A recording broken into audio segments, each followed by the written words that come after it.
Walkout করা বা এগুলো আছে, এগুলো চলে। তো ওয়াকআউট করলেও তারা কিন্তু পরবর্তীতে আবার জয়েন করেছেন, তাই না? সুতরাং এটা একটা স্বাভাবিক প্রক্রিয়া। কিন্তু আমরা যদি দেখি ৭২-এর সংবিধান আওয়ামী লীগ করেছে, বিএনপি কলুষিত করেনি। বিএনপি বাংলাদেশের গণতন্ত্রকে মানে মুক্তি যেটাকে দেওয়া, যে ধরেন একটা ফ্যাসিস্ট সরকার যে গণতন্ত্রকে অবরুদ্ধ করে রেখেছিল, সেই জায়গা থেকে মানুষের ভোটিং রাইট ফিরিয়ে দেওয়া এবং গণতন্ত্রকে মুক্ত করা, এটা বিএনপি করেছে। প্রকারান্তরে তারা জান্নাতের টিকিট বিক্রি করেছেন, আমরা কোনো জান্নাতের টিকিটের দায় দায়িত্ব নিই নেই, কারণ এটা আল্লাহ তাআলা নির্ধারণ করেন কে জান্নাতে যাবে আর কে জাহান্নামে যাবে। যেই জায়গাটিতে ছিলাম আসলে, প্রথম অধিবেশনটা আসলে কেমন হয়েছে? এই প্রথম অধিবেশনে অন্যতম যে বিষয়টি নিয়ে আলোচনা হয়েছে সেটা হচ্ছে জুলাই সনদ। বিরোধী দলের চিফ হুইপ নাহিদ ইসলাম বলেছেন ৭২-এর সংবিধান আওয়ামী লীগ কলুষিত করেছে, জুলাই সনদ কলুষিত করেছে বিএনপি। এই জুলাই সনদ আসলে কলুষিতটা কেন করলো বিএনপি? জুলাই সনদ তো সবারই ছিল, সবার হওয়ার কথা। ধন্যবাদ আপনাকে এবং সহ আলোচক আছেন রতন ভাই এবং এনসিপির নেতা, তাদেরকে শুভেচ্ছা জানাচ্ছি।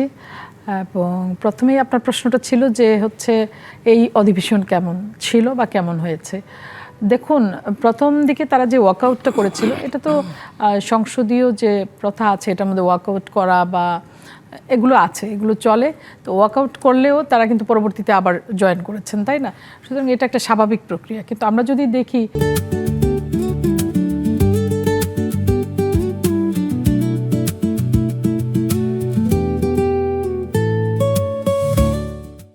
যে আওয়ামী লীগ যেরকম ১৭৩ দিন হরতাল করেছিল বা সংসদে জয়েন করেনি বা সংসদ থেকে বের হয়ে এসেছিল, এই কাজগুলো করেছিল, এই কাজটা তো এই বিরোধী দল করেনি। ঠিক আছে? তো আমরা যদি এই বিষয়গুলো দেখি যে তারা ডিবেট করেছেন, পার্লামেন্টারি ডিবেট যেটা হয় সেটা তারা করেছেন, কিন্তু তারা সংসদ বর্জন করেননি।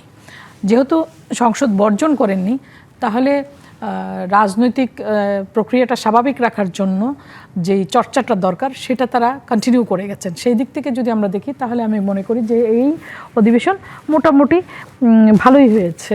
কারণ যদি অতীতের মতন বর্জন প্রক্রিয়াটা থাকতো তাহলে মানুষের মধ্যে একটা হয়তো নেতিবাচক প্রক্রিয়া, মানে নেতিবাচক একটা অনুভূতি হতো মানুষের মধ্যে, সেটা তো হয়নি। এই দিক থেকে দেখলে মোটামুটি ঠিক আছে। এই প্রক্রিয়া গঠনমূলক সমালোচনা হতে পারে, সংসদীয় বিতর্ক হতে পারে, সবই সংসদীয় রীতিনীতির মধ্যেই পড়ে। সুতরাং সব কিছু মিলিয়ে আমি মনে করি যে মোটামুটি ঠিক আছে এটা। আরেকটা প্রশ্ন ছিল আপনার, হচ্ছে কি নাহিদ সাহেব বলেছেন যে হচ্ছে ৭২-এর সংবিধান আওয়ামী লীগ করেছে, বিএনপি কলুষিত করেনি। বিএনপি বাংলাদেশের গণতন্ত্রকে মানে মুক্তি যেটাকে দেওয়া, যে ধরেন একটা ফ্যাসিস্ট সরকার যে গণতন্ত্রকে অবরুদ্ধ করে রেখেছিল, সেই জায়গা থেকে মানুষের ভোটিং রাইট ফিরিয়ে দেওয়া এবং গণতন্ত্রকে মুক্ত করা, এটা বিএনপি করেছে। এবং বিএনপি বারবার যেটা দাবি করেছে যে আপনার জুলাই সনদে বিএনপি নোট অফ ডিসেন্ট ছাড়া যেই সব জায়গায় বিএনপি স্বাক্ষর করেছে, বিএনপি যেইগুলোকে একমত পোষণ করেছে, সেই জায়গাগুলোতে বিএনপি একটি অক্ষরও নড়চড় করবে না। জুলাই সনদের প্রতিটি শব্দ, প্রতিটি অক্ষর বাস্তবায়ন করা হবে যেগুলো বিএনপি স্বাক্ষর করেছিল।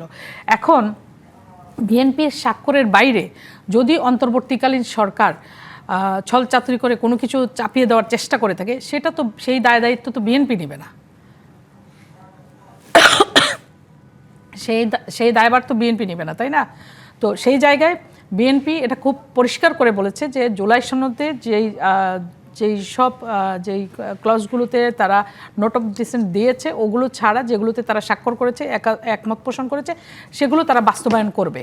এটাতে অন্য কারো চিন্তিত হওয়ার কিছু নেই। এটা বারবারই আমাদের প্রধানমন্ত্রী জনাব তারেক রহমান এবং আমাদের যিনি স্বরাষ্ট্রমন্ত্রী আছেন জনাব সালাউদ্দিন আহমেদ, তারা সকলেই এটা বারবার তাদের বক্তব্যে কিন্তু পরিষ্কার করে বলেছেন যে আমরা জুলাই সনদ বাস্তবায়ন করব। কিন্তু আজকে এনসিপির আহ্বায়ক এটাও বলেছেন যে বল প্রয়োগ করে আপনারা ঐকমত্য কমিশনকে চাপ দিয়ে জুলাই সনদের নোট অফ ডিসেন্ট লিখিয়েছেন। নো, ঐকমত্য কমিশনকে চাপ দেওয়ার তো কিছু ছিল না, সেখানে তারাও গিয়েছেন, আমরাও গিয়েছি। এখন কাল্পনিক যদি কোনো কথা তারা বলার চেষ্টা করেন, সেটা তো জনগণ নিবে না, কারণ জনগণ তো দেখেছে ঐকমত্য কমিশন তো দিনের পর দিন, মাসের পর মাস এই আলোচনা চালিয়েছে, তারাও তো সেই আলোচনায় অংশগ্রহণ করেছেন। সুতরাং ঐকমত্য কমিশনকে বিএনপির চাপ দেওয়ার কোনো সুযোগ ছিল কি তখন? বিএনপি কি তখন সরকারে ছিল? বিএনপি তো তখন সরকারে ছিল না। অন্যান্য বিরোধী রাজনৈতিক দলগুলো বলার চেষ্টা করছে বিএনপি আসলে নানানভাবে একটা ইঞ্জিনিয়ারিং করেছে ইলেকশন হওয়ার আগ মুহূর্ত পর্যন্ত বা ইলেকশন পর্যন্ত, সেই সময় নানানভাবে আপনার নানান দিক দিয়ে চাপ প্রয়োগ করার চেষ্টা করেছেন। এই নোট অফ ডিসেন্টগুলো কি সেভাবেই চাপ প্রয়োগ করে করা কিনা? নো, আমরা ইঞ্জিনিয়ারিং করেছি সেটার প্রমাণ কি যে আমরা ইঞ্জিনিয়ারিং করেছি সেই সময়ে নানানভাবে নানান জায়গায় ইঞ্জিনিয়ারিং করেছি, সেটার প্রমাণ কি? সেটার তো কোনো প্রমাণ নেই। তারা এখন কাল্পনিকভাবে অনেক কিছু বলতে পারেন, কিন্তু এটা প্রমাণ করার তো কোনো সুযোগ নাই যে বিএনপি ইঞ্জিনিয়ারিং করেছে। তারাও নির্বাচনে অংশগ্রহণ করেছেন, আমরাও নির্বাচনে অংশগ্রহণ করেছি। তারাও প্রচারণা করেছেন, আমরাও প্রচারণা করেছি। তারাও জনগণের কাছে গিয়েছেন, আমরাও গিয়েছি। প্রকারান্তরে তারা জান্নাতের টিকিট বিক্রি করেছেন, আমরা কোনো জান্নাতের টিকিটের দায় দায়িত্ব নিই নেই, কারণ এটা আল্লাহ তাআলা নির্ধারণ করেন কে জান্নাতে যাবে আর কে জাহান্নামে যাবে। সুতরাং আমাদের যেহেতু সেই সুযোগ ছিল না, আমরা সেখানে ফ্যামিলি কার্ডের কথা বলেছি, কৃষক কার্ডের কথা বলেছি, যেগুলো মানুষ পজিটিভলি নিয়েছে এবং মানুষ আমাদেরকে আস্থায় নিয়েছে, মানুষ আমাদেরকে ভোট দিয়েছে।